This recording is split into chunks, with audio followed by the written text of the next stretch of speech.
தந்தை, மகன், தூய ஆவியாரின் பெயராலே ஆமேன். இயேசு கிறிஸ்துவில் அன்புமிக்க சகோதர சகோதரிகளே, உங்கள் அனைவருக்கும் கிறிஸ்து இயேசுவின் அன்பு கலந்த வணக்கத்தை தெரிவித்துக் கொள்கின்றேன். இன்று நற்செய்தி பாகமானது யோவான் நற்செய்தி 15ஆம் அதிகாரம் 9 முதல் 17 வரை உள்ள திருவாக்கியங்கள். குறிப்பாக 16வது வாக்கியம், நீங்கள் என்னை தேர்ந்து கொள்ளவில்லை, நான் தான் உங்களை தேர்ந்து கொண்டேன். நீங்கள் கனி தரவும் நீங்கள் தரும் கனி நிலைத்து இருக்கவும் உங்களை நான் ஏற்படுத்தினேன். நாம் பார்க்கின்றோம், தெய்வம் அல்ல, தெய்வம்தான் நம்மை தேர்ந்தெடுப்பது என்று சொல்கின்ற போது நமக்கு தெய்வத்தால் விருப்பப்பட்டவர்கள் தான் நீயும் நானும். உதாரணம், ஒரு கடைக்கு செல்கின்றோம், ஒரு புடவை கடைக்கு செல்கின்றோம், நமக்கு பிடித்தமான ஒரு நிறத்தை நாம் தேர்ந்தெடுக்கின்றோம். அப்படின்னா நமக்கு பிடித்திருக்க வேண்டும், நமக்கு விருப்பம் கொண்டிருக்க வேண்டும். அப்படி என்றால் இறைவனுக்கு விருப்பம் என்ற காரணத்தில்தான் இறைவன் என்னை தேர்ந்தெடுத்துக்கொண்டு என்னை இல்லற வாழ்க்கை கொண்டு வருகிறார்.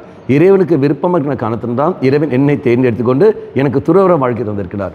இறைவனுக்கு விருப்பம் இருந்த காரணத்தில்தான் என்னை தேர்ந்தெடுத்துக்கொண்டு எனக்கு இப்பேற்பட்ட ஒரு கணவன், இப்படி மனைவியை தெய்வம் தந்திருக்கிறார். அப்போ இறைவனுக்கு விருப்பப்பட்டவர்கள் தான் நாம் ஒழிய வரவில்லை. கணவனுக்கு என்மேல் விருப்பம் இருக்க இல்லையோ, மனைவிக்கு என்மேல் விருப்பம் இருக்க இல்லையோ, இந்த சமுதாயம் என்மேல் விருப்பம் கொள்கிறது இல்லையோ, ரெண்டாவது விஷயம். ஆனால் இறைவனுக்கு என்மேல் விருப்பம் உண்டு. நான் குடிகாரனாக இருந்தாலும் சரி, நான் விபச்சாரியாக இருந்தாலும் சரி, நான் எவ்வளோ பேர் ரவுடி பொறுக்கியாக இருந்தாலும் சரி, தெய்வத்துக்கு என்மேல் விருப்பம் காரணத்தினால் அந்த தெய்வம் என்னை அந்த பாவ நிலையில் இருந்து நான் பாவி என்று அறிந்த போதிலும் என்னை அறிந்து, அந்த என்னோட பலவீனத்தில் அறிந்து என்னை தேர்ந்தெடுத்து கொண்டு என்னை தன்னுடைய பணிக்காக இழுக்கின்றார். எவ்வாறு? துறவற வாழ்க்கை அவருடைய பணி, இல்லற வாழ்க்கை அவருடைய பணி.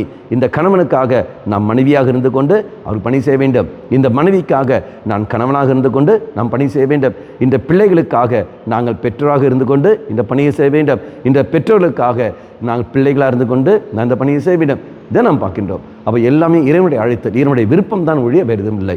அப்போது ஒரே ஒன்று சந்தோஷமாக சொல்லுவோம், தெய்வத்துக்கு என் மேல் விருப்பம் உண்டு, நன்றி தெய்வம் என்று சொல்லிக்கொண்டு அதுக்கேற்ற ஒரு வாழ்க்கையை நாம் வாழ்வோம். கண்களை மூடிக்கொள்வோம்.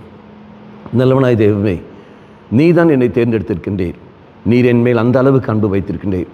அந்த அன்புக்கு எதிராக நான் போகாமல் இருக்க எனக்கு சக்தியை தாரும். உண்மையில் நம்பிக்கை வைத்து வாழக்கூடிய வரத்தையும் எனக்கு தாரும். அம்மா மாதாவே, தெய்வ மாதாவே, எங்கள் மாதாவே, என் அன்னையே, விசேஷமாக எங்களுக்காக பரிந்து பேசும். ஆமேன். தந்தை, மகன், தூய ஆவியாரின் பெயராலே ஆமேன்.